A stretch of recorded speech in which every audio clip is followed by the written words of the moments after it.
Soccer-Mitrovic helps Al-Hilal stay perfect in Champions League, but Neymar injured Al-Hilal's Alexander Mitrovic scored a hat-trick in a 3-0 victory over Iran's Esteghlal, maintaining the team's perfect start in the Asian Champions League elite, despite a late injury to Neymar. Meanwhile, Al-Ahly's Roberto Firmino and Riyad Mahrez each scored twice in a 5-1 win against Iraq's Al-Shorta, contributing to a successful night for Saudi Pro League teams. In other matches, Iran's Persepolis and Al Gharafa from Qatar drew 1-1, as did Al Wasl of the UAE with Qattar's Al Sadd. Both Al-Hilal and Al-Ahly have won all 4 of their league phase games, leading the standings with a 4-point advantage over third-placed Al Sadd. Cristiano Ronaldo's Al Nassr will face holders Al Ain on Tuesday. B. Neymar looked broken after nightmare scenario plays out in second game back for Al-Hilal following 369 days out. Neymar's return to Al-Hilal has been abruptly halted due to a hamstring injury sustained during an AFC Champions League match against Esteghlal FC. The 32-year-old forward, who joined the Saudi Pro League last summer for a significant salary, has only played 7 times for the club. He had previously been out for 369 days following a serious knee injury while playing for Brazil.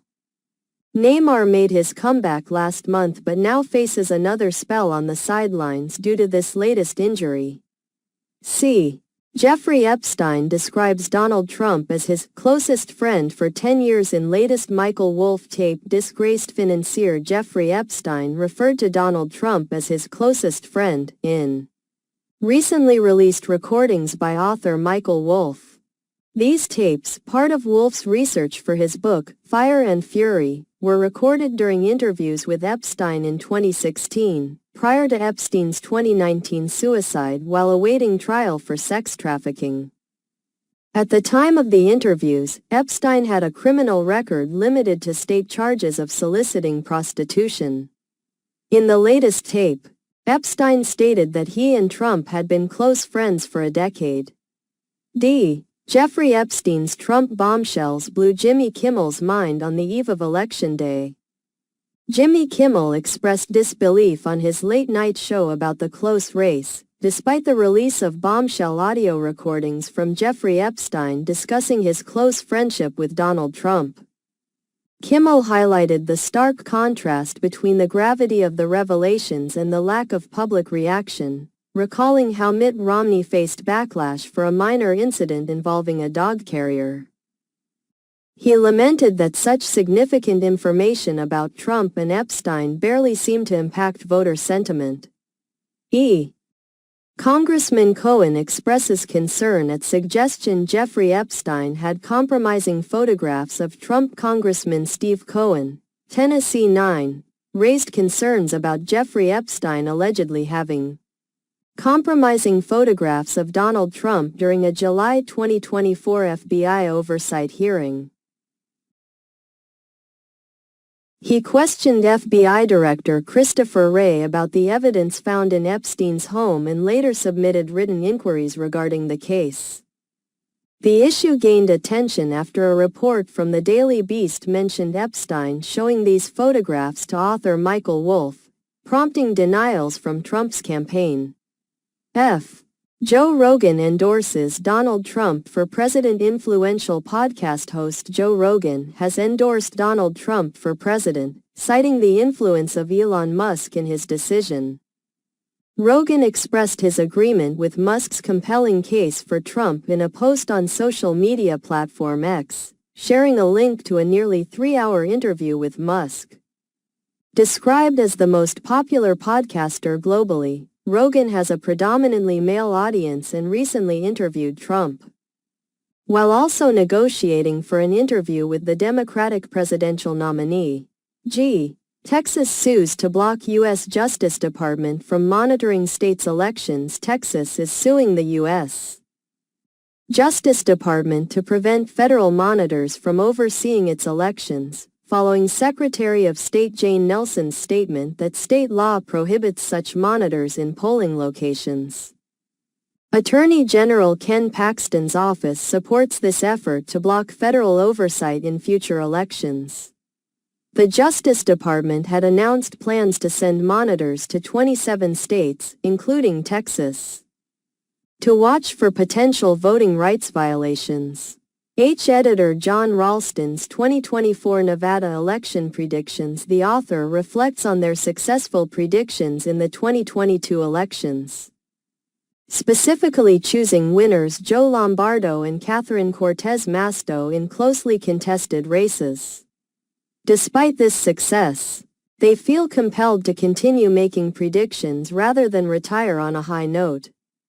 They acknowledge their past accuracy in predicting various political outcomes but express concern about the increasing polarization and negativity in public discourse, particularly from online critics. The piece concludes with a nod to staying informed about Nevada news. Nevada analyst says Kamala Harris wins swing state in final prediction. Nevada political analyst John Ralston predicts that Vice President Kamala Harris will narrowly win the state against former President Donald Trump, with a projected vote of 48.5% to 48.2%. Ralston attributes Harris' potential victory to independent voters, who he believes will significantly influence the election, making up about 30% of the electorate. Despite a surge in early voting among Republican voters, Ralston remains confident that non-major party voters will lean towards Harris, securing her win in Nevada. Harris' campaign spends final hours reminding Pennsylvania of a Trump ally's joke about Puerto Rico on her final day of campaigning. Kamala Harris focused on engaging Latino voters in Pennsylvania, a key swing state for Democrats. The campaign highlighted a controversial joke made by a Trump ally regarding Puerto Rico.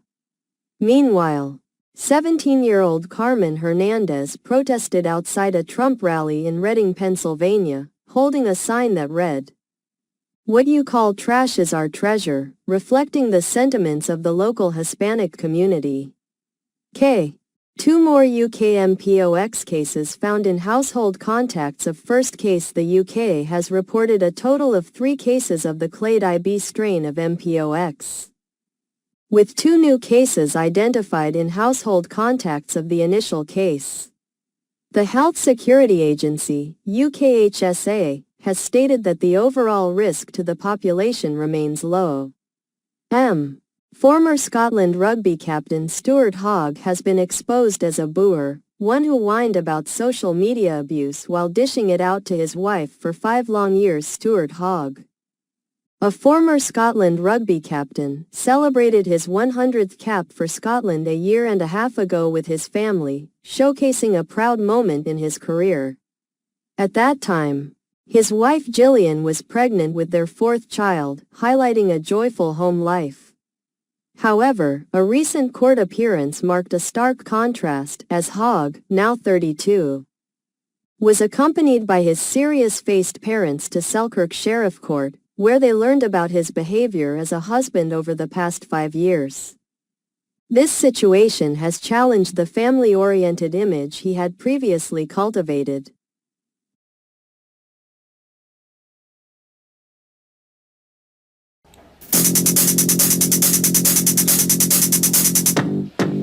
Legal.